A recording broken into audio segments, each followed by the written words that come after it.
Hello, ladies and gentlemen.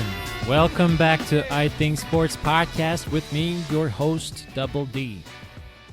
Only myself today, and this is a draft day. Man, by the time you hear this, probably some crazy shit will go down, some picks will be swapped, some players will be dealt. Even as I'm checking it right now, you know, I see some stuff like Bucks stealing Snell and the pick to the Pistons. Not exactly sure what they're getting back. Not exactly interested either, but you know, stuff is going down. People are getting moved. John Lure, they're getting back from the Pistons.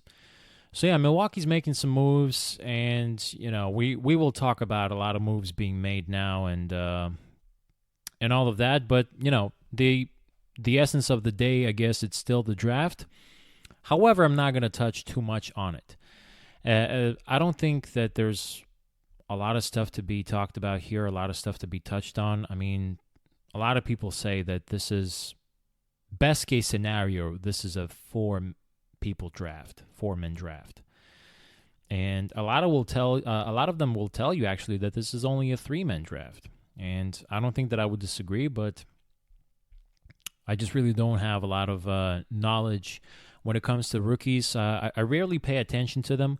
Once they get to the NBA, that's when you know, I'm really more excited to watch them play and see how they develop. But to me, the real interest is their second year. Their second year to me really proves what their worth is. And I said to you guys, I promised you that we're going to do this special where we're going to talk about the draft class of 2017. And we're just going to, first of all, look at how high or how low these players have been picked. And how would you rearrange the draft? Or who would you rather take right now at their current state of their careers 2 years into NBA pro level? So that is not going to happen. I have to apologize. Some stuff came up, and Buddy Al is not able to join me today. So I think it's going to be awesome that we do this once the draft picks have been made, once all the moves have been determined. And right before the free agency, we're going to touch on all of that. We're going to touch on the current draft class, and we will talk about the development of the draft class of 2017. And hopefully we can make this an annual thing. And next year, we can do the same thing for the draft class of 2018, the year after that for this particular draft class, and so on and so forth. Because I'm sure there's going to be surprises. I'm sure there's going to be letdowns. And it should be fun. It should be fun. But yeah, as I said, my apologies. It's not happening today. Today, we're just going to have some fun. We're just going to shoot some shit, look at the headlines. And also, we're going to talk about the Bellator event that just took place. I did not get a chance to do the recap just yet. And I really want to, because it was an awesome fucking card. You know, people are making fun of me that, wow, if I'm talking about Bellator, it means that we really have no topics to discuss. Well, fuck you. I mean, this was an awesome card. Really. If you have not watched it, you better fucking watch it. It was something. It was something. You know, recognizable names, up-and-coming talent, good fights. So, yeah, we'll discuss that. We will recap that, and we will look head on what's going on with UFC, because this upcoming weekend they have a fight card again. And, well, at least the main event, it's pretty stellar one and really worth watching and worth discussing. So we will do that. But for now, at the beginning, let's just talk about NBA, ladies and gentlemen. I don't know why I say ladies. Let's face it. Probably all dudes are listening to this. My wife couldn't give two shits about the draft, couldn't give two shits about the champs, couldn't give two shits about injuries, to KD and Clay. Well, she gave a shit just a little bit about those two. But, yeah, I mean, ladies usually don't pay attention that much. Let's face it. So, yeah, guys, I'm looking at the headlines right now, and, every single day, either YouTube, NBA.com, Reddit, ESPN, whatever your vice is, Although ESPN's site is not working to me lately. I don't know what's up with them. But, Buddy Al always makes fun of me that I'm watching ESPN and NBA.com mainly. And I gotta say, NBA.com really sucks. That site used to be hot. Now this website is just pure shit. I mean, the information is usually very old. It doesn't get refreshed well. You cannot find good information at the comfortably at the click of a button. If you want to watch some videos, if you want to get some, facts or whatever, it takes you time. It really sucks as a website. I don't know what that is. I mean, UFC, same way. UFC, they're kind of getting better. They're getting more modern, but it used to be just pure shit. It was so frustrating to navigate through it and just, take a look at the history of the fighter. They're just a little bit better right now. They still have ways to go, so they still kind of suck. But, the same thing with them, and the same thing, Bellator, yeah, sucks as well. I mean, all of these sites, I don't know what the fuck is wrong with them. They should get some developers out there. They should, get some knowledge over Squarespace and shit. I don't know. To me, it's weird, but still, I'm used to NBA.com, so whenever they change shit, I get frustrated just a little bit, but it's still NBA.com, man. So I watch it just for the old days, just for the old time's sake. And I'm looking at the headlines there, and the first one today was Middleton and Snell. So Middleton is not opting out with the Bucks. So I guess that's not too much of a, it's not too big of a deal. Most likely the Bucks, he's not just picking that shitty option because, he's been an all-star this past season. So it makes sense that he's not picking his option of, like $13 million or something. That guy's about to get paid. So he doesn't want to waste any time. He wants to get the good-ass deal right here, right now. And since, he's opting out, people might think that he's not staying with the Bucks, but I'm sure that the Bucks will give him everything that he wants. So this is not anything unexpected. We all knew that Middleton is probably going to do that. And, we all know that the Bucks are going to pay him, but I just wonder who else is going to pay him. For a longest time, I thought, man, if KD doesn't stay with the Warriors, maybe the Warriors could snatch Middleton. And apparently that's not, it's not going to be the case because, the Warriors don't have any free cap space, actually. KD is in that luxury tax zone. So even if he leaves, that just means that, the Warriors are relieved of the luxury tax. But that's it. They don't have any free cap space. And they still have to max Clay out, which they reported that they will do. And Draymond is coming up next year. Well, whether you want to do that or not, that's going to be a good debate next year. But, they have some pending payments to make. And also they have to readjust their roster because, obviously, this year being top heavy did not pay off. So, I don't want to make this about the Warriors, but I'm just, I'm thinking who can pick Middleton up? And to me as a Warriors fan, I thought that maybe this would have been a nice deal, but that's probably not going to happen, nor it's going to happen with any other player who could exchange KD. If you're losing KD, you're just losing KD. But Middleton most likely still is going to stay with the Bucks unless somebody is going to pay him outrageous money. And I want to be opposed to that. I would not rule that shit out. Teams are crazy. Teams are not properly managed, and they just gamble on players constantly. By giving all the money in the world. So maybe Middleton is not going to be with the Bucks. Who knows? But the Bucks are making moves, and Al and I talked about this last time. We're kind of in disagreement whether the Bucks will be better. I believe that they will be, but I also acknowledge the fact that it's all based on if Giannis can get better. So Al doesn't feel the same way, that Giannis is. I mean, Giannis will be better, but he doesn't feel like the Bucks are going to save, somebody like Lopez. That's really a good question. Middleton is also out there. He's going to test his free agency. He played for the Bucks for the longest time. Finally they got winning some series, so I guess that's good. But if you have a chance to play somewhere else, maybe somewhere that's not so fucking cold. And people make fun of Milwaukee all the time, like they're just this red-headed stepchild of that whole Midwest area. You should better play in Chicago. Even Minnesota is probably a better destination, especially with the core that they have. So I'm not saying that Middleton is going to Minnesota or anything, but Milwaukee is just always regarded like the shitty market, and it makes them attractive right now because they have Giannis. But if Giannis starts talking about some doubts in his commitment, which now he's expressed, complete commitment to Milwaukee and the fans and the whole Bucks organization.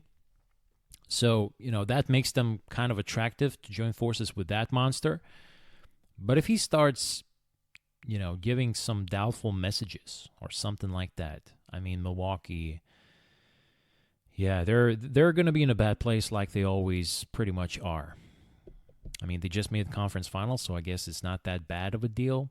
There are plenty of teams that it's been a while since they've gone so far. So yeah, maybe that's all right. But anyway, that's neither here nor there.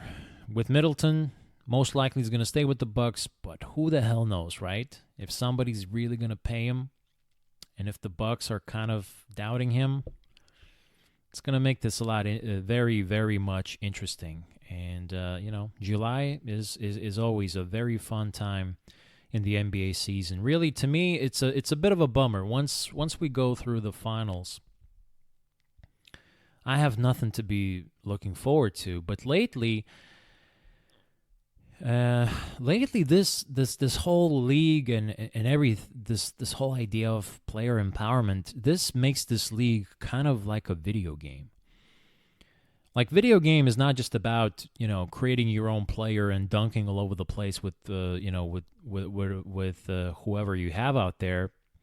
Video games are also kind of like, yeah, I'm gonna just put this guy on the team, that guy on the team, and we'll see what we can do. And this is really turning into the video game more than ever right now with the NBA, because every single season these players just get reshuffled like a deck of cards into different teams. 2 years ago we had Kawhi in one team. Last year we had him at a different team, and now next year we can have him at next team. So it's crazy, and it's the same case with a lot of players, a ton of players, and that every single year constantly makes some teams a contender, other teams a trash bag. So it's crazy. I mean, now June is not a bummer month. Now the June is where you crown the champion, but you can also set some expectations and get ready for some big headlines. And then July is the real legit big headlines. And at August you can kind of chill out and have yourself just a little bit of a downtime and go to a vacation for 2 weeks or something. But even then, somebody like Kyrie or, whoever at the current team will say, yeah, I want to be traded, before the season starts. We got those bombs dropped too, with Kawhi and Kyrie for the past couple of Augusts. And then September, finally, you kind of settle down, but now you have to get ready for the preseason, and here we go again, right? So it's almost a 12-month sport. I got to agree with our beloved Bill Simmons. Basketball is really turning to be that way. And we only have a one good, healthy month of a gap where we can just, relax, decompress, and get ready for the next one. So, yeah, it's pretty exciting. So besides Middleton and Snell, we also have, the drama with CP3 and Harden.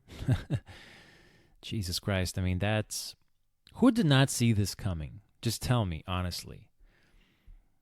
I got to say, think about this situation right now and what we talked about and what we heard about the media talking about this 2 years ago when this actually happened.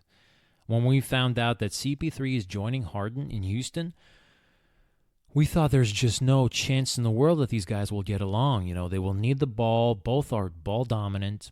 Both need to orchestrate the offense in their according to their own way, right? So it's going to be a struggle. There's going to be some ups and downs. There's going to be peaks and valleys in their relationship. And, you know, we'll see if they can stand the test of a time, stand the test of the season. And all of a sudden, you know, the season starts and there's no drama, there's no controversy. They're looking good, they're looking dominant, they're gelling, they're buying into it, and they're successful. Successful as fuck. What did they won? Like 65 wins that first season in 2018? Last year, all of a sudden stuff, even not last year, at the end of their season, at the end of their journey to the title, really, once CP3, just like a clock, got hurt again, that some doubts start to creep in. And then they don't keep Ariza, Baumute, obviously, as well, or either. Start shitty, CP's hurt again, you know, and what was he, like, suspended, you know, because of that Lakers scuffle. So some shit goes down, and, you know, they're failing to launch. I mean, how many times we're going to see these cliche-ass headlines? Failure to launch, Houston has a problem, all that shit. The same thing with Kawhi. I got to say, stop with the Kawhi knots and Kawhi who's and Kawhi me a river. I'm sick of this. You know, next time I'm going to see this, I'm going to go on an Instagram rant. I'm going to shit all over you. If you're going to do this again, I'm going to call you out on it. It's over. It's been fun at the beginning. We got ourselves a lot of fun with Kawhi me a river, Kawhi not this, Kawhi not that, Kawhi, Kawat, Kawu, all that shit. It's over. It's enough. You know, I'm saturated with it. I don't want to hear about this joke anymore, but yet people still keep bringing the same fucking headlines again. I guess it's their job, you know. They're not very creative. They're creative at the beginning, but then you get short with ideas. So the same thing with the Rockets, you know. You saw the same shit all over again with the start of, you know, with regards to the start of their season. But then Harden, you know, goes on the berserker modes, you know, one of the greatest runs we have ever seen, looking to be like the greatest offensive player ever. And then CP3 is kind of out of a place. And he's been out of a place really this whole season and these whole playoffs. Like last year when they played the Warriors, man, they kicked their ass, man. I was worried that we're done here. You know, we got this one championship, and now the Rockets have a good recipe to deal with the Warriors and you know, beat them. And CP3 was the answer. You know, as much as you want to say and talk about, you know, how great of a defensive team they were, which they were. Fuck, they were. They definitely were. You know, and as much as you want to talk about Capella and, you know, how he's just the kryptonite, him and Harden, just unstoppable duo because Harden's so unstoppable, but if you wanted to double him, then he's going to make Capella look dominant. CP3 was, you know, he was the guy that gets them over the hump. You know, when he needs to make a big shot, big play, he was there making it, you know, and winning games for them. If it wasn't for him, you know, the Rockets lose in 5 games just like usually do against the Warriors. But CP3 got them over the hump, won some big games. Game 4, Game 5, those were big ones, man. Those were hard for me to watch. I could not understand how the hell we're down 3-2. We're on the brink of elimination against these guys. But CP3 was the answer until he got hurt. So this year, you're expecting kind of the same thing that, okay, you know, maybe they're failing to launch, or CP3's failing to launch at the beginning of the season, throughout the season, you know, injuries and suspensions and whatnot. And Harden, you know, having his parade. So, okay, you know, he's going to give him a spotlight, but during the playoffs, it's going to be CP3 killing time again. And that wasn't the case at all. He actually kind of sucked, man. Kind of sucked. So now not only he's turning into average player at best, really. Not at best. He's a good average player, right? But that's all he is right now, and you have to face those facts. But something that happens with these stars, the same thing with Carmelo, they don't understand. They don't recognize that they're not elite stars anymore. They're not even stars. They still carry a huge name that, weighs a ton, and they still get paid fuckload of money. Especially CP3, Jesus Christ. He's got one of the most painful contracts right now. And why would you get into that contract with this guy? I don't understand that. But that's another topic for another day. I don't want to get too crazy over here. But, CP3 is failing to recognize that he's got to take not only a step back to Harden, he's got to take a step back or give some props to even PJ Tucker. To me, he's more important now than CP is. PJ Tucker, we talked about this before. I'm sure you guys heard. Myself and Al, we both have a ton of respect to PJ. His defense, his energy, durability, he's amazing. And of course, his scoring comes from wide open shots, but he affects the game so much more just besides the shooting. He's a good shooter, by the way. If he's wide open, you're going to pay the price. This guy, he scores in bunches. If he's left wide open, he's going to make those corner threes no problem. So, he's got a lot of great qualities, but besides the scoring, he's rebounding, he's locking down best players, he's playing a ton of minutes, and he's constantly playing every single game by game. So, that's such a huge value for a player. CP3 is not that important like PJ is. And he's not that reliable like PJ is. So, you got to take a backseat to that guy, not only to Harden. And then, you really got to think about Eric Gordon as well, he looked quite a difference maker in that series against the Warriors. It was just the problem that, they needed more help, from somebody like CP. Obviously, Capella did not show up. But the problem is Chris Paul he's not in interest of you telling him that he needs to take a backseat to anyone, including Harden. He wants to now orchestrate the offense his own way because they tried Harden way for 2 years. It did not work. He wants to take over, but he cannot. Are you fucking kidding me? He cannot at all. And apparently he's trying to coach and boss Harden around because, he's still got great high basketball IQ, so surely, he's got experience. He does understand the way to play. I told you guys before, to me, CP3 at one moment, he was my favorite point guard out there.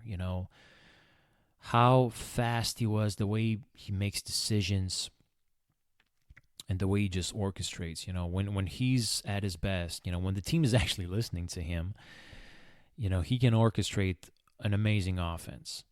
But it's got to be in his own terms. And Harden is not playing that way. I mean, Harden has been playing in his own terms ever since he came to Houston. And, he doesn't want Russell Westbrook on his back again. And CP3 is being that way now.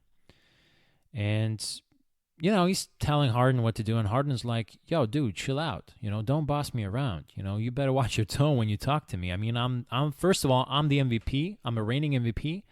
And who the hell knows? I might be a 2-time MVP, So you better shut the fuck up. I did not deliver in the playoffs, but so neither did you. So yeah, now there's tension. Reports come out that CP wants to be traded. He denies that. Daryl Morey denies that as well. So maybe that's all bullshit, but where smoke, there's fire. There's got to be something going on, and I could just not imagine how it cannot be going on. Just knowing the way Paul is, the way, it's always been a problem with him and his former teammates at the previous teams. I'm sure that Paul is kind of a problem here. Harden has never been known as, a guy who talks a lot of shit, gets into arguments or whatever. Sure, he bosses his team around, but he's their best fucking player, So I don't know. This is a lot of fun. This is a lot of fun to see them kind of crumbling and, more and more. They're just looking worse and worse. They started awesome, which nobody really expected, because we all expected to see this kind of a picture right from the beginning, right? But it took them 2 years to get to this point because they were so successful at the first year. But now it's obvious they're pissed that they're still not winning. They talked all this shit about being, destined to beat the Warriors. Apparently it was, the Raptors who were destined to do that. And now they look kind of foolish, and they look like chokers, something that they were not able to shake off for so many years.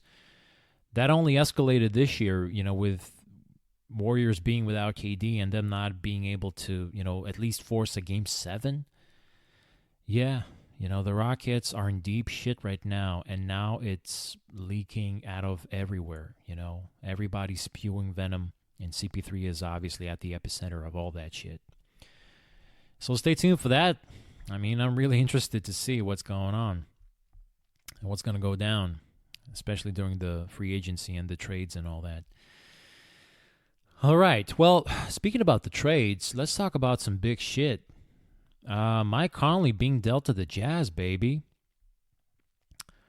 Yeah, that's a big one. The Grizzlies get Kyle Korver and Jay Crowder, yeah.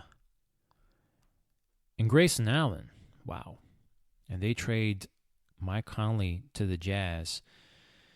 So, yeah, the Jazz, they're not going to keep Rubio, that's pretty sure. But, they really needed a good point guard, a point guard who can shoot.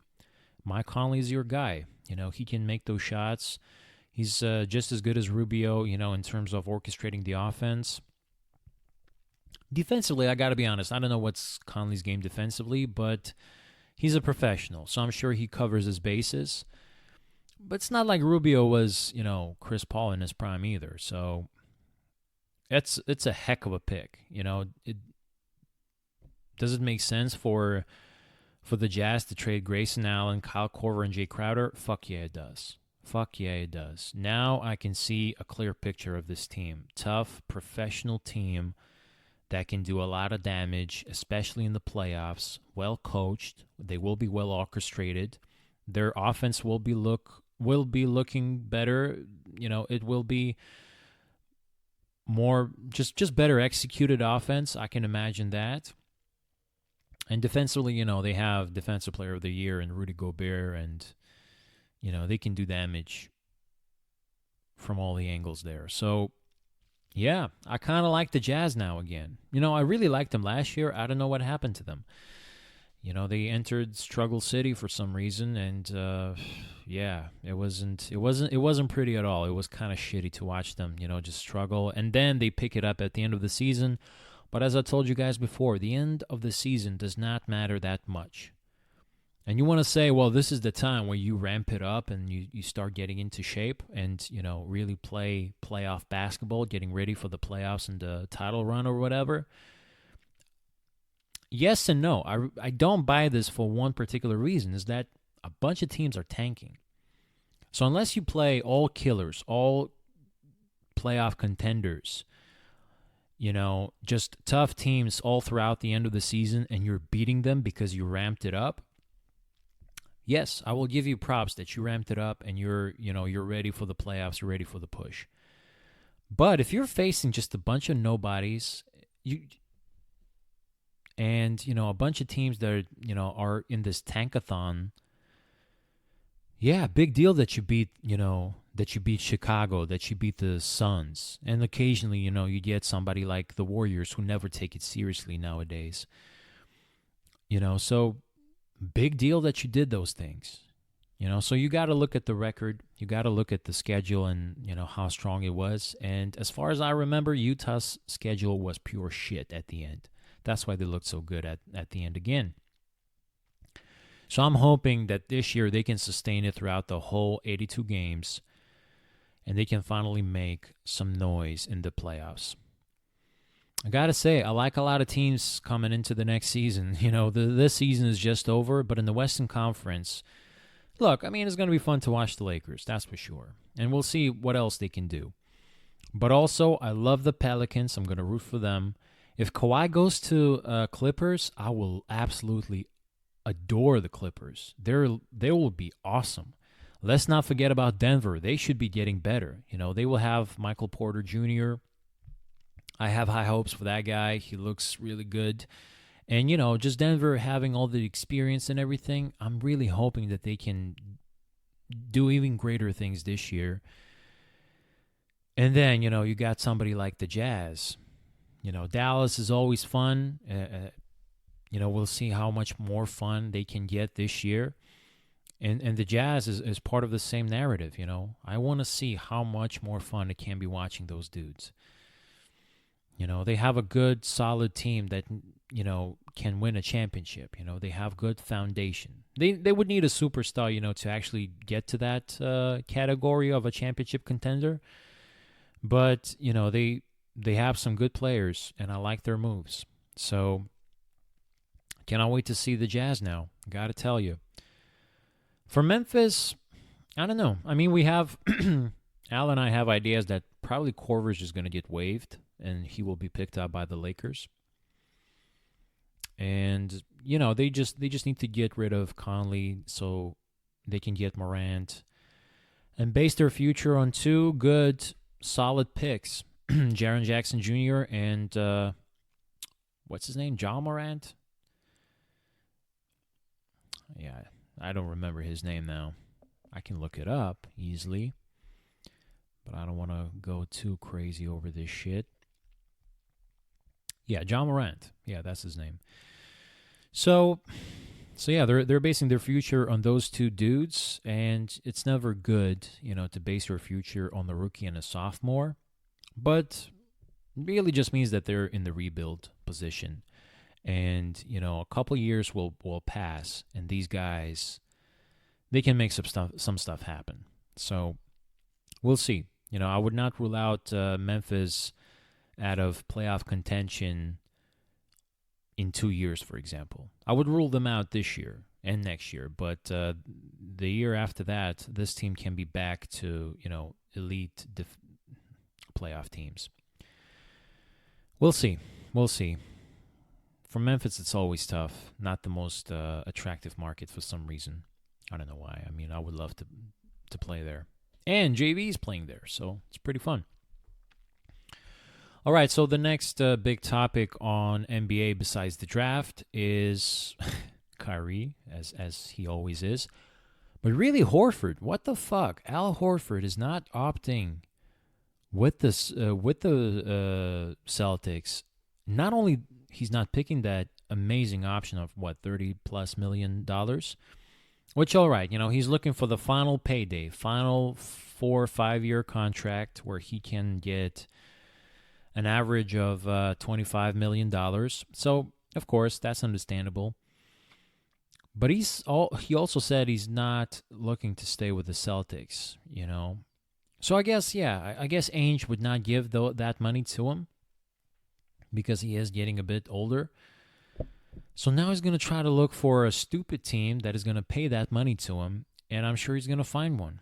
But it's just, Al Horford, he was so highly regarded, so highly regarded. He could do no wrong in Boston. Everybody loved him. Everybody trusted him. The leadership that he showed 2 years ago was, a year ago really, was unbelievable, and that's when he really gained his name, at least for the Celtics fans. This year, he wasn't that present, but who cares? From what he did last year, he was, as I said, he could do no wrong in front of the Celtics fans. And now he's saying goodbyes to them, and I guess it's all about the money, and I'm not here to blame him, of course. We all want to make more. But at what point do you also consider, the basketball situation that you're in? I get it, they're losing Kyrie, which I guess we're going to talk about just a little bit. Tatum, I guess, is not what you expected him to be. Hayward was definitely not what you expected him to be, for these past 2 seasons, because of obvious reasons. So I guess Boston is not in the best situation anymore, and not even in the Eastern Conference. But still, man, this can be a pretty good team. They're well coached. Tatum is going to get better, I'm hoping. Jay Crowder, what's his name? Man, I'm so bad with names. Gotta tell you. Shit. Jaylen Brown, Jesus Christ. Jaylen Brown is still there. He's gonna get better. I'm hoping, and he was looking much, much better at the end of the season. And you still have Hayward. You have to expect him to be much better. This year he was kind of just showing some signs, but not consistency because he's coming from a gruesome injury. So, man, there have been reports that maybe they can get somebody like D'Angelo Russell. I mean, that team just needs. They're still one piece away of becoming Eastern Conference champions. I don't think the Raptors will stay intact. And Milwaukee, they beat the shit out of you last year, but you can adjust, you can make better, and you finally see some, chinks in their armor, especially the way Budenholzer coaches. It can be Brad Stevens' time to shine, and you always beat the shit out of Philly, so you can easily be back at the elite of the conference and, contend for that fucking title, especially keeping in mind that the Warriors are not going to be there, most likely. So, I don't know. To me, still, in terms of basketball situation, Al Horford is not in the perfect spot, but in a pretty goddamn good one, at least. So it's a bit frustrating to see, good teams separate that way just because of money. He's making a lot of money, but, I'm not here to say that don't pick, 12 or whatever extra million per 3 years or whatever. So yeah, I guess he's making a bit of a business decision. That has to be it. It's not a basketball decision. But, yeah, I wish him nothing but the best. Al Horford is one of the good guys, so I'm hoping that he's going to make a right choice. With Kyrie, though, I don't know. It's Kyrie, man. Shit, you know what? I'm going to get some water because, yeah, this stuff frustrates me. So just stay tuned.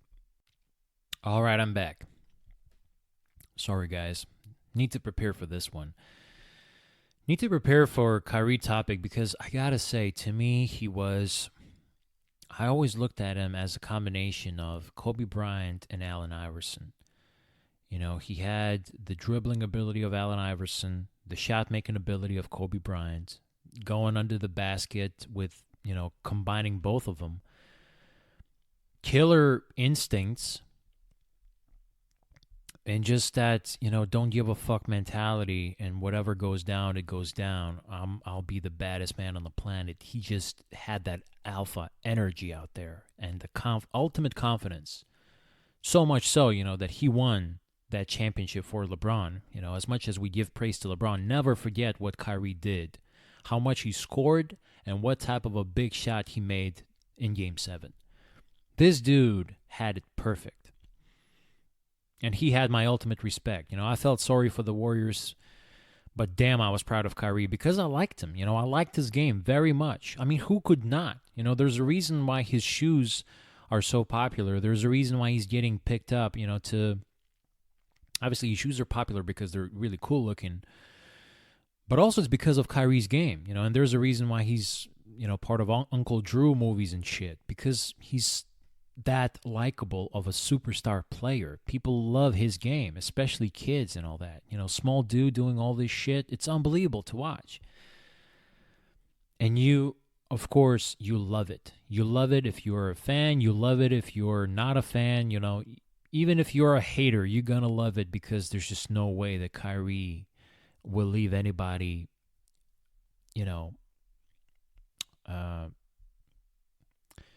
yeah, I'm not sure how what's the English word, but, he will leave everybody stunned and speechless of his capabilities. And in awe. He was an awesome player. By definition, this guy was awesome. But then he starts all this shit, and really to me the red flag was I don't know, maybe I never listened to him that much.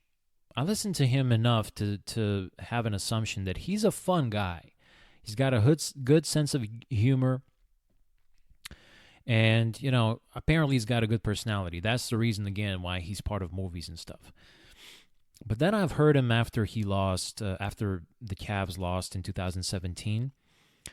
And it was some philosophical bullshit about him having no excuses, about him. It was all about him. It was nothing about the champs. It was about him and about what he did and how he has no excuses, how he's proud of himself, and how this is just, again, this is what people are making fun of him. But that was the first time I got exposed to it, where he's just talking about some material that's above basketball and above life and shit. I mean, it was just really weird to listen to. And that was my first red flag that this guy is a wacko. Then all of a sudden he demands a trade. Now he doesn't like this, this Cavs team anymore. And okay, then people try to justify it and say that all he wants to do is just play basketball and LeBron brings too much drama. All right, I guess I dig that. And then, he goes out to the Celtics and they just absolutely rock everyone's world. They beat the shit out of everybody. Then he gets injured, so I guess, it's up to the team to do something. And the team does pretty well without Kyrie. So, of course, that raises, certain questions by the media, as it usually does, with all these superstars going down. I'm sorry, guys. If you hear this, there's some construction going on, and I don't have a proper isolation of the sound, so my apologies. So, yeah, last season was weird, but this season he's coming back, and now he really wants to assert himself as the alpha. He wants to let these guys know that what they achieved last year, it ain't shit. It ain't shit. It's just the conference finals, and you still lost. So with me, I will take you over the hump, and we will win the championship because I know what it takes. I know what it means. You guys don't, so shut the fuck up and let me, sit in the driver's seat. And, things are not going well for them. And what really frustrated me, I did not watch a lot of Celtics games, but I've noticed this. And that is something that if you're a Kobe fan, for example, you never have to worry about. Or if you're a Steph fan, you never have to worry about one thing, is effort. These guys deliver it every single day, game by game, every time. You see their effort, you see they try. Sometimes they fail. More than not, they fucking win because of it. And Kyrie looked nonchalant out there plenty of times. Every single time I watched him, it was him chilling out a little bit. It was something, that a lot of fans talk ad nauseum about, that, he takes his foot off the gas pedal. He wants to see how the game's going to play out. And then when it's needed, he steps back and then he starts, doing his dance and, doing his masterpiece and tries to take over the game for the ultimate win. And as I said, more than not, he's capable of doing that, and the team is winning. But that to me is another red flag right there. And then you hear the locker room shit, then you start listening to him, and he's talking about what he talked about this year, man, is just absolute crazy shit. He says one thing, then he says the other thing. He says to the fans that I'll be here if you have me. Then he says, I'm not owning anybody's shit. Get off my back, essentially. This is bigger than basketball. This is bigger than life. We're all just, again, the flat earth shit. That was another red flag, by the way. Maybe the ultimate first one. I could not believe that this guy believes in flat earth. Anyway, neither here nor there. Another topic for another day. But it's just frustrating now. As a fan, legitimate fan of Kyrie Irving, right now, I don't want to see him playing for the Knicks. I don't want to see him play. He can play for the Nets. I don't care about the Nets. But for the Knicks, I would like to see legit players combining forces and making Knicks great again. Because it's just fun. New York is an amazing city. My favorite city in the world. I would love to see the Knicks do well. And, a lot of fans would. But Kyrie's not the guy who's going to make that shit happen. Kyrie is the guy who's going to actually ruin that if that happens. And I'm afraid that the Knicks are stupid enough to, get this guy. And again, in terms of a basketball decision, you would say, well, how stupid can you be? This guy's still the elite, championship talent. You have to get him. I don't know, man. I guess you have to, but really, I wouldn't gamble on that stuff. If this is absolutely our last option to pick up, maybe then you get him. But even then, as a best player, I don't think that Kyrie can lead you to a championship. I don't think he proved anything to that nature. He proved that if he's the second best player, he can definitely do that. He can deliver those shots. But again, this season showed to me that he wants to take breaks. He wants to step off the gas pedal. He's not always motivated. He's not motivated by ordinary things because he's been there, he's done that apparently, right? The guy wins one championship and all of a sudden, he's Michael Jordan. He's bored with the game. It's almost like he wants to retire. Like, what the fuck, man? Give me a break. So I don't know. If I'm the Knicks, I'm not gambling on them. If you're the Nets, if you want to stay relative, I guess you do. I don't know. But to me, it's just frustrating, and I'm not going to root for that team unless it's the Knicks. I'm still going to root for them. Fuck. But if, he goes to the Lakers, man, I hope the Lakers get fucked. Although they will be a pretty killer team. Even if there's only 3 players that are playing, the Lakers are still pretty much destined to win it all. I mean, with that firepower that they have there, they would have there if Kyrie goes, that would be just bonkers, so you can crown them right now. But I will be rooting against them, that's for sure. I became a Kyrie anti-fan, and his game is still amazing. It's still, there's just no chance that, you need to check your heart monitors and something's got to be wrong with you psychologically if you're not affected and if you're not in awe by the way he plays. But that's really when he plays at his ultimate potential. And the problem is he doesn't show that potential that often, which is frustrating. So that's my Kyrie rant. Good luck to anyone who gets him, and I hope it's not the Knicks. And, all right, so let's end this with the draft. I mean, okay, so New Orleans obviously picking Zion. I don't think there's any controversy here. The Grizzlies, they have to pick Ja Morant. The Knicks most likely will pick R.J. Barrett. And people talk about this Darius Garland. Buddy Al talked about him as well. I thought that there's got to be a different name. But that just shows you this draft really has 3 players.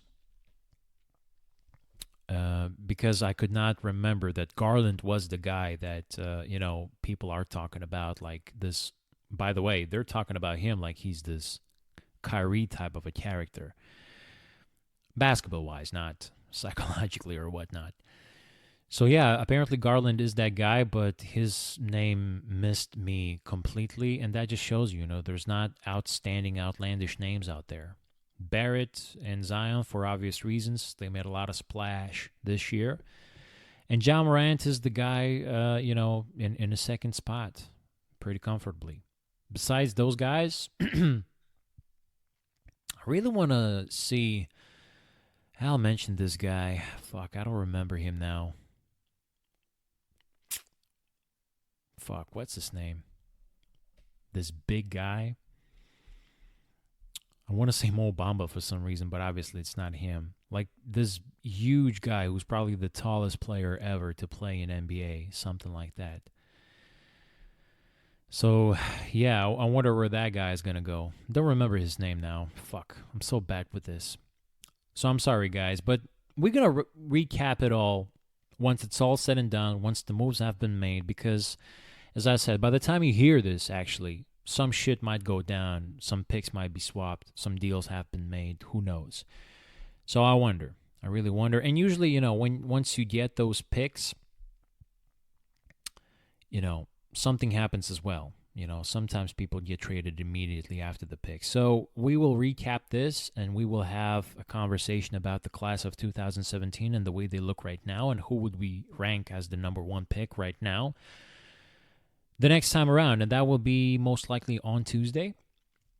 So we're done with NBA, but let's just quickly talk about Bellator. So let me just have one more break, grab a sip of water again, and invite all the MMA fans to listen to the recap of Bellator 222 and the preview of UFC Fight Night, Renato Moicano fighting Korean Zombie. So that should be a good one. Stay tuned, guys. All right, guys. So as I mentioned, if you have not seen this weekend's Bellator event, which you might say, well, Bellator, it's bullshit. It's for absolutely hardcore fans to watch because there's just not a lot of names and, not a lot of excitement. It's, not even close to the UFC level. Gotta tell you, first of all, this was happening in MSG.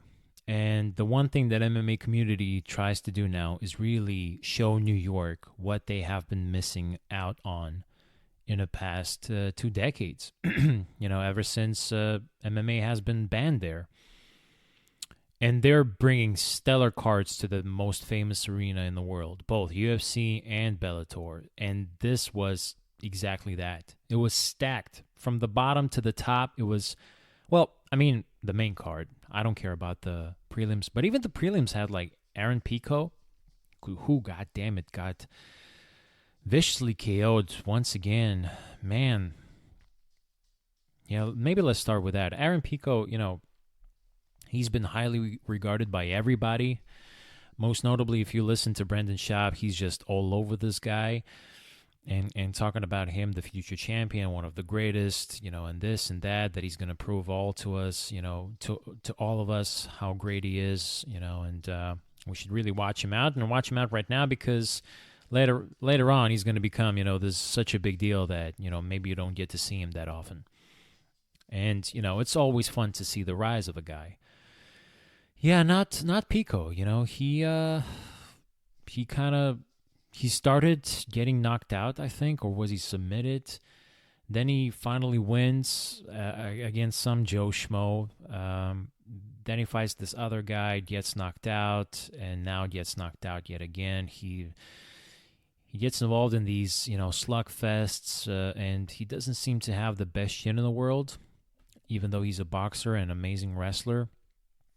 In a boxing realm, he's piecing a lot of dudes up. I don't remember who exactly he spars with, but apparently, he's really sparring with the elite and beating the shit out of them. Anyone can barely keep up with this guy in the boxing ring. So once he comes here, obviously he's going to strike the shit out of you and also take you down and beat you up however he wants to, really, Still, till this day, a wrestler who can box, that's a championship, That's a championship. Till this day, you can just, nail those two disciplines down, and it will be good enough for you to become a champion, let alone a Bellator champion. But yeah, that's not been the case with Pico. Apparently, he had a good first round. I did not see this fight, but I've heard, again, Brendan Schaub just being depressed as hell, talking about this fight where Pico had a lot of success against Adam Borix, I guess his name is. And yeah, he took him down. He did what he wanted according to the game plan. And now his game plan is being prepared by Greg Jackson and the squad. And those guys, the Jackson's camp has been always highly regarded strategically wise. Greg Jackson is known strategic mind out there. And, John Jones raves about him. Obviously, that's where he's fighting out of. So, yeah, Pico joined their camp, and apparently he was prepared. But then, just out of nowhere, Borix goes with this double flying knee and knocks this dude out. So, yeah, Pico's down again. And he's on a quiet losing streak. I mean, it's definitely depressing to watch. I mean, the guy had so much promise, and now he's got 4 wins and 3 losses. Yeah, let me just see. Oh, so he actually won 2 fights in a row, 3 fights in a row, 4 fights in a row. Jesus Christ. Right. Wow. So he's been around. Yeah, I saw him against Zach Freeman. That was his first fight because, again, Brendan Schaub really promoted this guy well. And he got fucked up by the punches, and then a Darce choke sunk in against him. Had to tap out in the very first round. But then he knocks Justin Lin in the first round. Then he knocks out Shane Cruckton in the first round again. DKO body punches. I remember this one. Lee Morrison. Yeah, he fucked this dude up. Yeah, with the body punches. That was vicious. That was fucking vicious. And then he wins again by punches. I mean, all first round, KO, TKO finishes. And the last one against Leandro Higo. But then he got into crazy slugfest with Henry Corrales. And then, again, that first round was just absolute fire. 4 minutes of pure action until Pico gets dropped. Corrales just, it was pretty much the same way as Cody Garbrandt fought. Again, who's also a stellar boxer. I guess Pico is way higher level than that. But, Cody against Pedro Munoz. No way in the world Pedro Munoz should be able to knock Cody Garbrandt out with punches. Maybe with some, unpredictable kick out of nowhere or a flying knee, but not with punches. And that was the same thing here. Corrales just cracked him because of, because both guys were going rock'em sock'em robot style. And this against Adam Borics now is a real setback. I mean, 2 losses in a row. So he's not in that bad of a shape. I thought he has 1 win and 3 losses, but apparently he's got 4 wins and all first round finishes due to punches. So the guy is still fucking lethal, but he's a bit punchy. He doesn't seem to be able to take a punch. Anyway, enough of Pico. He lost. So let's move on to the main card, man. Main card was, again, from top to bottom, amazing. They started this thing off very weird. I mean, with a bantamweight title fight. Who does that? Only Bellator, the answer is, I guess. Kyoji Horiguchi, who I'm a huge, huge fucking fan of, against Darian Caldwell. Man, apparently this is a rematch from Ryzen days. They fought in Ryzen. Horiguchi is a champion in Ryzen. What's it called? The organization, I guess. So, yeah, he beat Caldwell. I think it was submission. Let me just fact check on that shit. Yeah, bantamweight title fight, guillotine choke. That's what he got from this one. So, yeah, man, this guy is legit. This guy is legit. I mean, if you haven't seen Kyoji Horiguchi, this guy is a fucking ninja. I mean, unbelievable fighter. He's got an amazing record, 15-2. He most notably fought Demetrius Johnson. Demetrius Johnson got the latest possible submission ever at 4 minutes and 59 seconds in the 5th round. Demetrius Johnson armbarred Horiguchi in that fight, but that was, I'll tell you guys, that was 4 fucking years ago. Man, the time flies. Time flies so fast. I felt like it was 2 years ago. But that just shows you Horiguchi was not ready for somebody like Johnson. Again, we can talk about this ad nauseum, but flyweight division just doesn't have a lot of talent, and Johnson was just going through everybody. So Horiguchi was this amazing up-and-comer, sexy name coming up. In a proper weight class, you would give him still a few fights, a few higher opponents before you give him to the champ. But in the flyweight division, because of talent not being there, they had to give Horiguchi this fight, and he was not ready. He was just purely outclassed. And, he lost, yes, got submitted, but that was just nothing. It really had no repercussions in his career. This guy, you knew that he's going to come back stronger than ever because, he's just so young and he's still got a ways to go.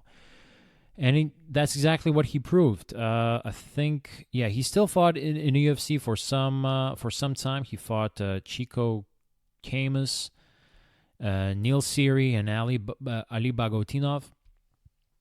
All decisions. But then he says, fuck this shit. It's not a lot of fun in the UFC. He's going to Ryzen. And now to Ryzen, he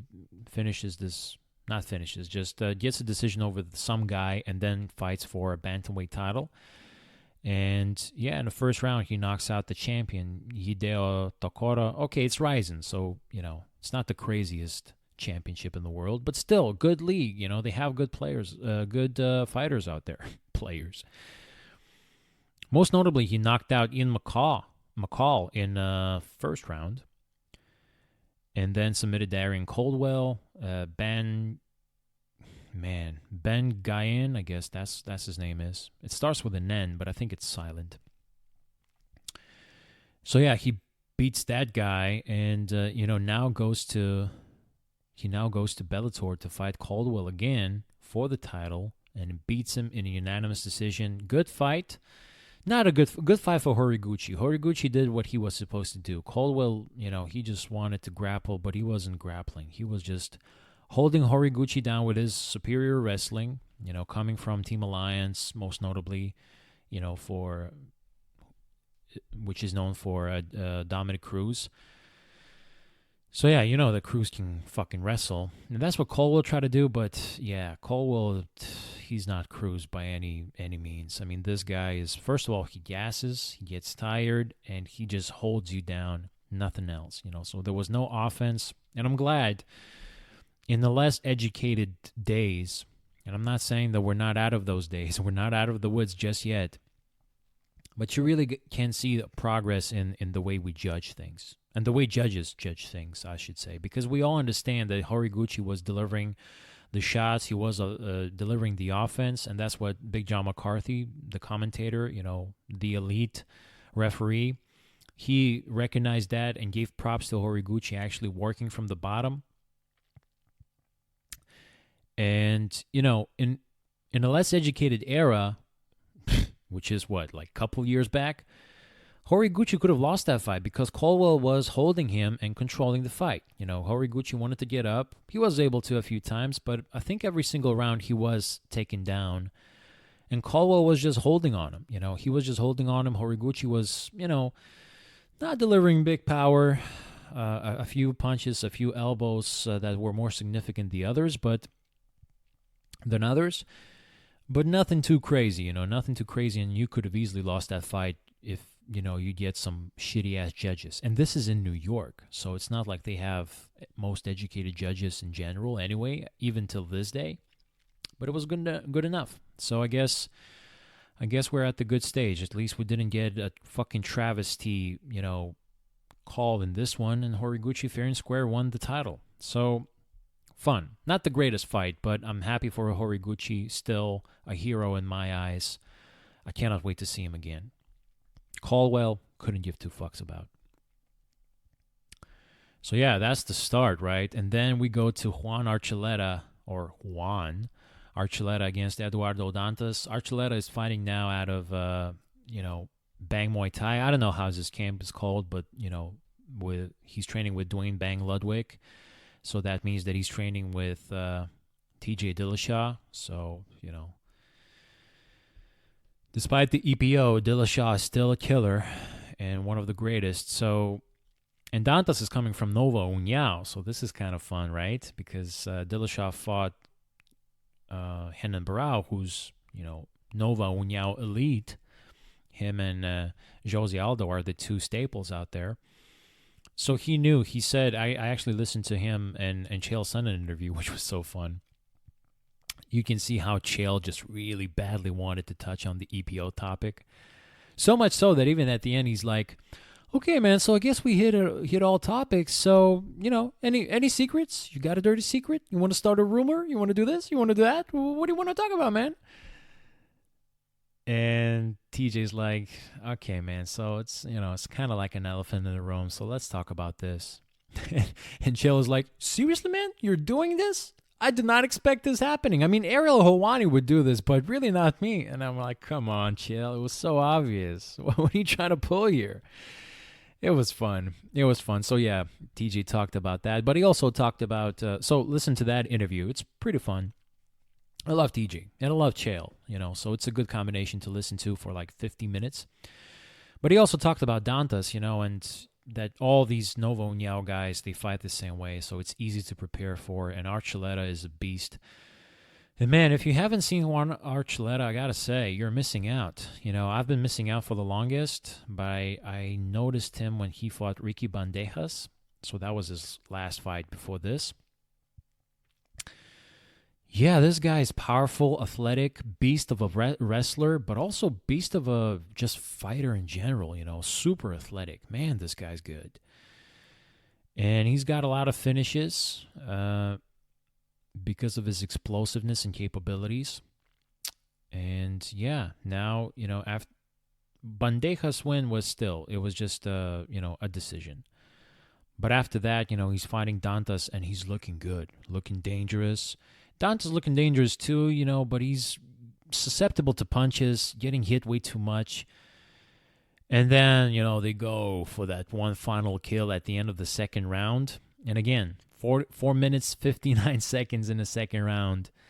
Well, just a little bit before that, Bandejas just touches Dantas with a perfectly placed shot. I mean, both guys were swinging from the hip, again, kind of rock'em sock'em, but, end of the round, going crazy just a little bit, trying to put that exclamation mark on the round.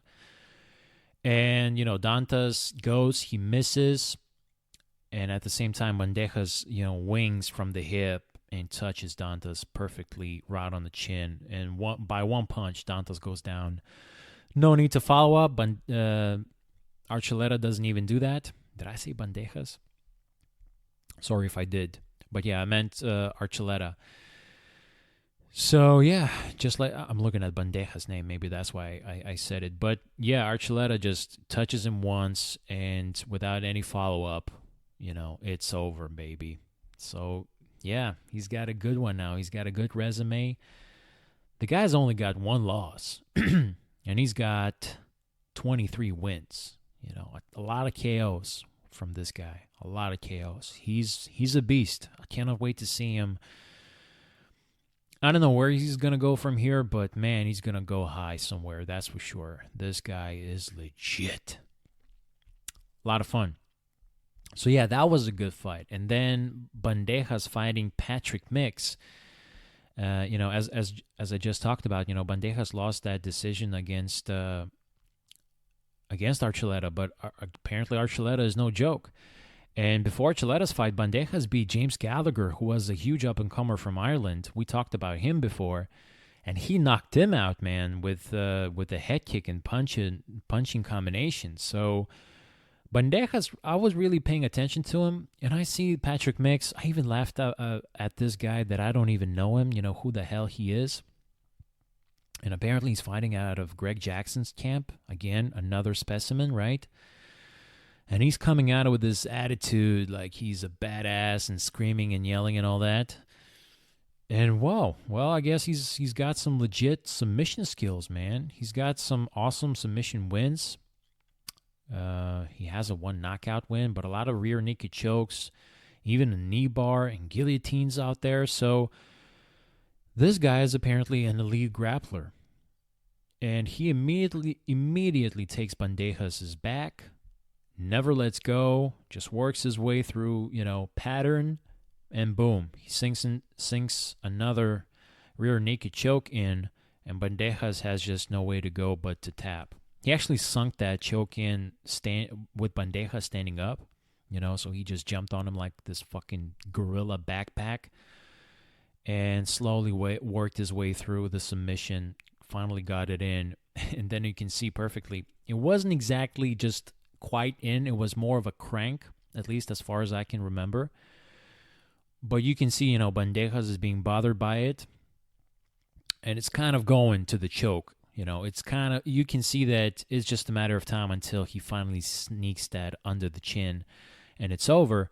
So Bandejas, he's already in pain. He's already feeling trouble, so he just drops on the floor, and you can see once he does, the vibration and everything, that impact helps Patrick, to get that choke fully in, and that was it. Bandejas had to tap. So Patrick Mix, out of nowhere, this guy's fucking legit. What can you say about him? A lot of fun. So yeah, great fight with Archuleta, great fight with Mix. Horiguchi, not the best fight, but Horiguchi's great. So, then we go to Dylan Dennis, man. last 3 fights, and it starts with Dylan Dennis, who's 1-0. What can I say? It pays off to be Conor McGregor's sparring partner. So yeah, Dennis fights Max Humphrey. He's got a lot of he makes a lot of noise. I mean, first of all, he's part of Conor's camp. But second of all, he got into that brawl with Khabib. Khabib was clearly bothered by Dennis. So yeah, this guy is making good name for himself, and he's making bank because of it. So he fights this Max Humphrey guy. I don't know him. But, again, Dennis, just like Mix, a bit slower, but does work. Finally takes Humphrey down and works his way into submission. I think he tried with an armbar at first. No, with a choke at first. And he actually finished him off with an armbar at the end of the first round. Yeah, that's just, elite grappler going through the guy who's, I guess, a grappler. I don't even know what Max Humphrey is, but he was just not ready for that type of a barrage of attack in jiu-jitsu world. I mean, Dylan Dennis just got through him like a hot knife through a butter. And yeah, there you go. Dylan Dennis 2-0. Moving on up, this guy is, and good for him. His grappling ability is undeniable, so it's a lot of fun to see. And let's just focus on that and have fun. So cannot wait for the for some other fight, for another fight for this guy. All right, and then it leaves us with the top 2 fights. A lot of UFC names out here. So first of all, Lyoto Machida fighting Chael Sonnen. Well, what can you say? Look, man, Machida is a killer. Even in the UFC for the longest time, at the end of his career with the UFC, he was still a beast. And, he was having success. I mean, he finished off Vitor with that beautiful head kick. Oh, I'm sorry, front kick, that was. So he had a lot of success, but, then he had some USADA issues, and apparently he just says, fuck this, I'm going to Bellator. And it really made sense. He's still good, but it made sense for him to switch organizations and, look into his last path of his career. So, yeah, he started with Rafael Carvalho, tough fight, split decision win, still for Machida, and now he's facing Chael. And Chael does what, has been a known recipe to do against Machida, just wrestle the shit out of this guy, just somehow get him going against you, and then just attack with the wrestling, take him down, and hopefully you'll have success. Sonnen was having a lot of success. With that, he immediately started wrestling, and that was very effective. But Machida then adjusted, and, Sonnen was really going full force down low. And Machida, recognized that the next time and just delivered a beautiful knee to Sonnen's face. Almost could have finished him in the first round. Wasn't exactly able to, but Sonnen, he admitted after the fight he was hurt badly. So, that's that. There goes the first round. I mean, Machida looking good. And then in the second round, pretty much the same thing. I don't remember if Sonnen actually shot for a takedown then, but Machida was good enough just to jump on him and just knock him good. He knocked him down and just finished him off with punches at the end. Sonnen had nowhere to go. It was over for him. And apparently, that's it for Sonnen. Had a fun career. Lost some fights back and forth, but, most notably lately, he beat Quinton Jackson. He beat Rampage. Wow, I didn't know they fought. Oh, that was a heavyweight debut. Okay, I remember this. But yeah, then he got knocked out by Fedor, I should say. Before Rampage, he beat Silva, Vanderlei Silva, that is. Somehow, some way, he lost to Tito Ortiz. He should never lost that fucking fight, but yeah, anyway, he did. And now he's fighting Machida, got finished here, and that's it. He announced his retirement. And, it's not the most unique thing. I mean, a lot of fighters, especially after losses, announce retirements and then they come back, but Chael swears by it, actually. He says he's a man of his word.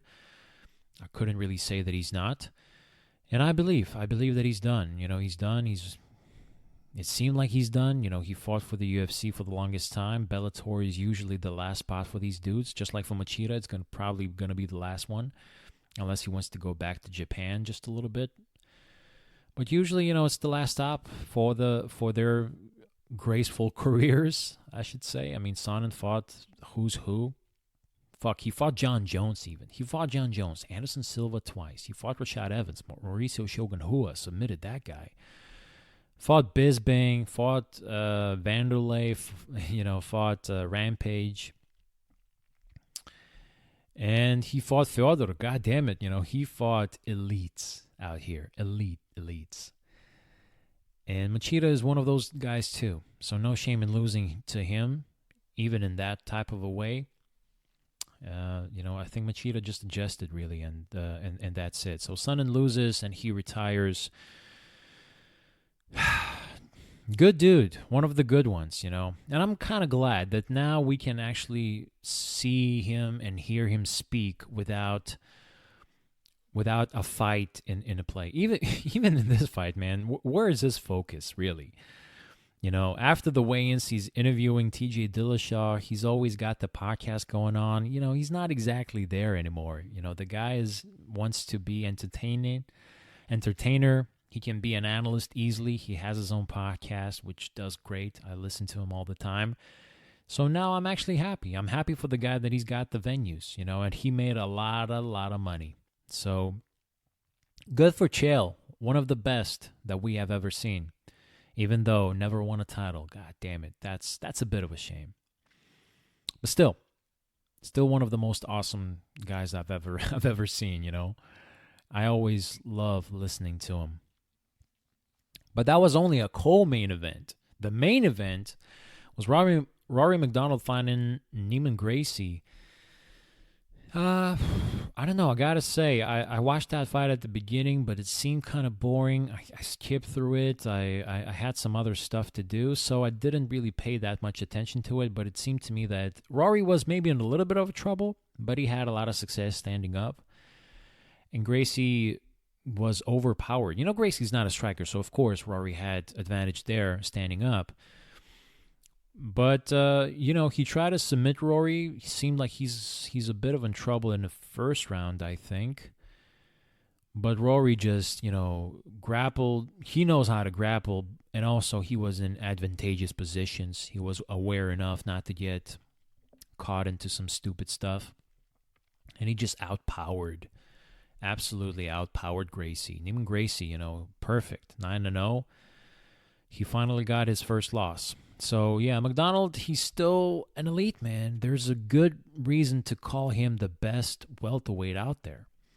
Although, he's got some hiccups. I mean, that draw really messed me up. I had no idea that he'd draw on with John Fitch.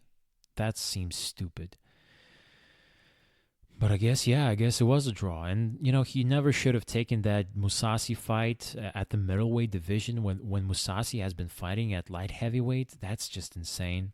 But Rory took that fight and got not outclassed, just outsized, Those guys are pretty much this identical, with their capabilities. Even with their bodies are pretty similar. But Mousasi's just way, way bigger. So, Rory has no chance against a guy who's bigger like that. And, yeah, that was it. Got finished brutally. That was a fight that he should not taken. And then, John Fitch kind of messed me up. And then his post-fight speech about killer mentality and not having enough, gas anymore, enough hunger to beat people up. Yeah, it's weird. Rory he's a smart guy. He's always doing that soul-searching thing. And you never know whether he belongs here or not. But, he beat Neiman Gracie absolutely. There's just no questions should be asked. This guy's still so good. Let's not forget he beat Tyron Woodley, who's not a current champion of a welterweight division in the UFC anymore, but he beat him, and he held that, and we all knew, we all had that knowledge once, Woodley was living a championship life in the UFC. So Rory McDonald still can be. I mean, could you imagine him against Usman, the current UFC champion? Fuck. Bums me out a little bit that he's not fighting in the UFC, you know? But, he's not exactly having it his own easy way in the Bellator so far. So cannot wait to see him again. Hopefully he gets that hunger back and he becomes a finisher again, because that's what he really is. He's a fucking finisher, that dude. But yeah, he beat Neiman Gracie, so that's fun. That's a step towards that. So there you go. That's been Bellator 222 card at MSG. As I told you guys, if you have not seen it, fucking watch it. Even though you know the results now. Got to tell you, it's been a very entertaining event, and I would definitely recommend watching it. All right, goddammit. Jesus, we're exceeded an hour and 20 minutes. Real quick then, let's talk about UFC upcoming fight card. It's not going to knock you off your socks, I'll tell you that much. But at least the main event, well, co-main event is also pretty good. But besides that, Barberena against Randy Brown, fun fight. But that's, third fight of the night. I don't know. Andrea Lee against Montaña de la Rosa. Just, some interesting implications are coming out of these fights. But nothing really too crazy. So I'm just going to stick with the two top fights. I would really like to stick just with one, with the main event. But John Lineker against Rob Font, I can say it's a fun fight. So John Lineker, I remember he lost to Corey Sandhagen, who's kind of an up-and-comer, and that was a huge feather in his cap to beat that guy. Yeah, that wasn't so far away ago. Yeah, Lineker, ever since he fought Dillashaw, he kind of got, he was really making a lot of noise, looking good, looking promising. Oh, and actually he fought Rob Font before. Wow, I did not know that. Yeah, he fought him in Brazil, Curitiba, Brazil, and beat him by a unanimous decision way back in 2016. So, yeah, Lineker has that over him. But I don't think that Lineker got better, I got to say. He made a lot of noise, and then he knocked out Michael McDonald. That really put him on a map. Michael McDonald, he's knockout machine himself, and he can actually take a punch. So that was a huge, huge fucking win. But then his biggest fight was against Dillashaw. With that fight, you get the title shot. If you win it, even if a decision, you will get that title shot. And he lost Dillashaw. Dillashaw just picked him apart, no problem. And that really slowed Lineker's momentum. And, now he lost to Corey Sandhagen just recently in Florida. Yeah, Jacare versus Hermanson. So there you go. Lineker is he's kind of slowing down. And Rob Font, well, he's he's up and down. But, man, ever since that loss, he did not step off a gas pedal. He was fighting some tough dudes. Pedro Munoz, Thomas Almeida, Rafael Sansao, and Sergio Pettis. And he beat Pettis, man, and that's no joke. So he's got the momentum. Font is very dangerous. Both guys like to throw down. I don't know how it got to a decision the last time, but I'm predicting that this is going to be fun. And I'm hoping that we will see a knockout. I'm hoping that Font finishes Lineker. Lineker relies on his chin way too much. And as I said, he's kind of slowing down just a little bit, I would say. No one's able to beat this guy, due to punches or anything like that. But maybe Rob Font is the guy who starts that. I don't know. I'm really talking out of my ass. If I would really have to objectively bet on it, I would bet on Lineker all day. If anybody can deliver a knockout, that's him. But I don't know. Maybe he's just losing a bit of a step. And I'm hoping that maybe Rob Font can deliver it. But, if I have to be objective, I would bet on Lineker knockout second round. So, yeah, that's the fight for you. It should be fun no matter what. Even if it goes to a decision and Rob Font wins, I think it's going to be an exciting one. But the real exciting one is the main event. Renato Moicano fighting Chan Sung Jung. Chan Sung Jung, the Korean zombie.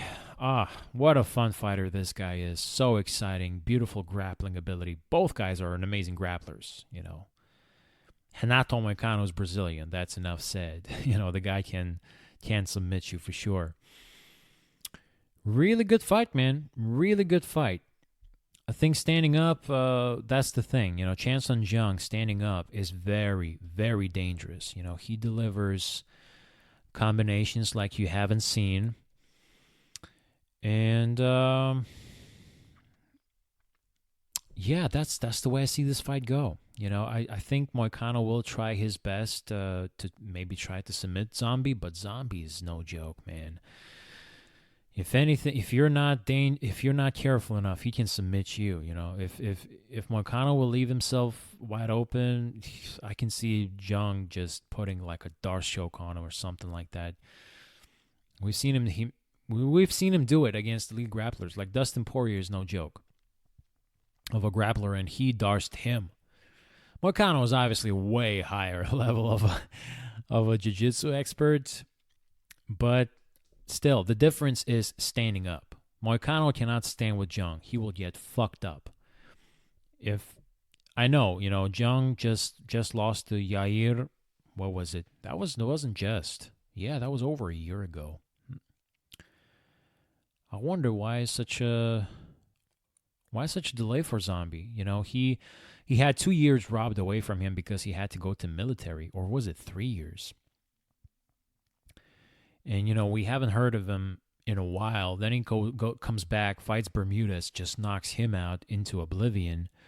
And then he goes against Rodriguez and beats the shit out of Rodriguez, really. Rodriguez was looking bad, and I felt that Zombie's going to win a decision. And then just out of nowhere, Rodriguez just has this upward elbow from behind the back. I mean, what the fuck was that? That was so insane. It was obviously fight of the night, and that was knockout of the year, that's for sure. So that's it. That was his loss. Before that, he lost to Jose Aldo, but, Jose Aldo beat Moicano just recently himself, and Jose Aldo is not the same Jose Aldo that he was when he fought Zombie way back in 2013. So I still feel like Moicano's going to get pieced up, standing up. And maybe then, just for the fuck of it, Jung just sinks in the Darce. I would love to see that. Objectively, knockout for Chan Sung Jung, second round. But in the fantasy world, I would like to see him fuck him up in that second round and just in a scramble, Moicano shoots a double and Jung he sees that way ahead and just gets himself prepared for a Darce. Yeah, probably not going to happen, but I can bet that Jung is going to win this one. So it's a fun fight card. As I said, Barberena, fun fight against Randy Brown. Andrea Lee, Montana De La Rosa should be fun too.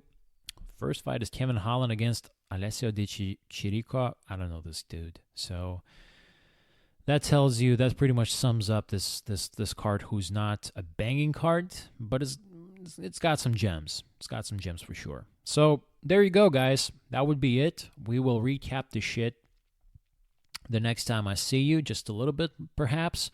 But of course, the topic of the day will still be NBA. Even though the season's over, we will still touch mostly on NBA topics, and we will talk about the rookie draft classes of this draft class and also of a draft class of 2017 and see how they developed, as I said. And Buddy Al should be joining me as well. And that should be on Tuesday, as I'm actually taking off tomorrow to travel just a little bit. But then as I come back, first day on Tuesday, we should be doing this. So once again, thank you very much for listening. This will be uploaded to YouTube, so check it out there as well. Don't forget to subscribe, rate, and review us on Apple Podcasts, and check us out on anywhere you can as I said before, leave a message or a comment on Instagram or Facebook. And don't forget, you can write me as well. podcast.its for iThinkSports @gmail.com. Write me and tell me that, Moicano should win or something like that. It's always welcome. Cannot wait to talk to you guys and cannot wait to see you again. So for now, just enjoy the sports, and until the next time.